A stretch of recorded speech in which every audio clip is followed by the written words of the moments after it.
1974 সালে ইতালিতে ঘটে এক ভয়ঙ্কর বাস্তব ঘটনা। এক নারী নাম মেরিনা আব্রামোভিচ নিজেকে 6 ঘন্টার জন্য বস্তু ঘোষণা করলেন।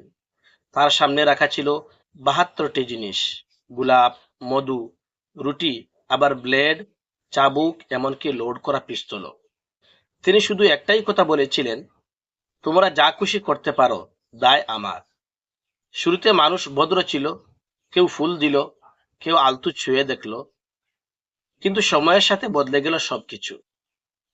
মানুষ তার কাপড় কেটে ফেললো, শরীরে আঘাত করলো, এমনকি একজন তার মাথায় পিস্তলও ঠেকিয়ে দিল। সবচেয়ে ভয়ঙ্কর অংশটা জানেন? 6 ঘন্টা শেষে যখন তিনি হেঁটে দর্শকদের দিকে এগিয়ে গেলেন, সবাই ভয় পেয়ে পালিয়ে গেল।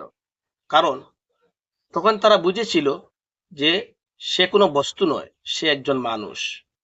এই ঘটনাটি আজও প্রশ্ন তুলে, মানুষকে যদি জবাবদিহিতা ছাড়া ক্ষমতা দেয়া হয়, তাহলে মানুষ কতটা ভয়ঙ্কর হতে পারে।